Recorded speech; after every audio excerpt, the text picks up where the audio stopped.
تا همین اواخر موردش که پیش می اومد مرنگیز خانم تاکید میکرد که زایمان تو رو خانم دکتر انجام داد و اینکه ایشون از این ماماها نبوده و واقعا دکتر بوده، ولی خودش توصیه کرد بیمارستان لازم نیست و توی خونه بهترم هست.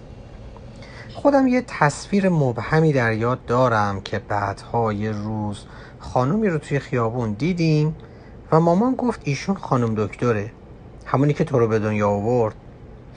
عینک به چشم داشت و یک چادر کودری سرش بود. با ملاک امروز به دکترا نمیخورد. لابد اون موقع ها دکترا لااقل بعضیاشون این تیپی بودن. هرچی بود ظاهراً برگ برنده محمد باقر خان بود برای تولد فرزند سوم. مرنگیز خانم که کلاً منکر صحت این خاطره من میشد و میگفت اشتباه میکنی، تو اصلاً خانم دکتر رو هیچ وقت ندیدی.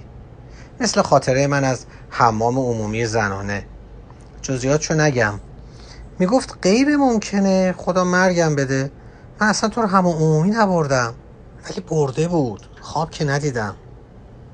خلاصه که گویا صبح پنجشنبه‌ای در آغازین روزهای پاییز بوده، روزایی که رفته رفته خورشید از رمق میفته و به جای اون که از گرمای اون فراری باشی، آفتاب و درون خونت راه میدی و چه لذتی داره حس کردن گرمای آفتاب از پشت شیشه.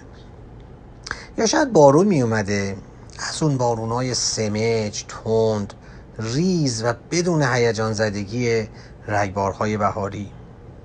روزایی که برگای خشک شده طاقت خوندن بر سر شاخه‌ها رو از دست میدن و با هر نسیمی به زمین میافتن تا روی اونها راه بری و یکی از زیباترین و خاطرانگیزترین صداهای طبیعت رو به وجود بیاری.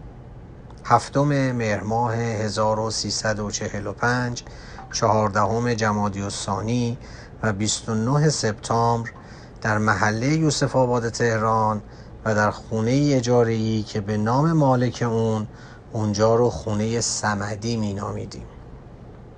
دانش و امکانات امروزی نبوده که خانم دکتر جنسیت بچه رو هم برای مهرنگیز خانم برملا کنه.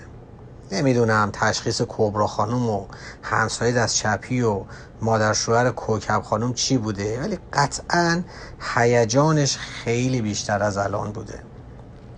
مهرنوش 5 ساله که هنوز مدرسه‌ای نبوده، ولی مریم 7 ساله احتمالاً همون اول سال به مناسبت این رویداد فرخنده یه روز رو تعطیل کرده بوده. اومدن یه داداش کوچولو میتونسته برای 2 خواهر جذاب و دوست داشتنی بوده باشه. اینطور بوده، چنان که در تمام این سالها ثابت کردن. محمد باقر خان مرد روشنفکری بود، نه که چون پدرم بود اینو بگم، به گواهی همه متفاوت از زبان خودش بود. اهل ادب و هنر بود. به خلقیاتش نمیخورد که در بند دختر و پسر داشتن باشه، ولی خب قطعاً به اندازه خودش از تولد فرزند سوم خوشحال بوده و جنسش هم که جور شده بوده. فقط افسوس که بیشتر از 14 سال برای لذت بودن با این تازه وارد فرصت نداشت. برای خانجون بیش از اومدن یه نوه جدید 5مین نوه رویداد ویژه‌ای نبوده احتمالاً. هم نوه پسر از پسر ارشدش داشته و هم 2 نوه از دخترش. اما هرچی بود بعدها علاقه و لطف خاصی به من داشت. اسمم رو مهرداد گذاشتن. انتخاب این اسم برای یک زاده مهرماه تصادفی و اتفاقی نیست. قدردان مهرنگیز خانم و محمد باقر خان هستم که در سال 45 نامی ایرانی برایم انتخاب کردن و این گونه قصه زندگی من آغاز شد.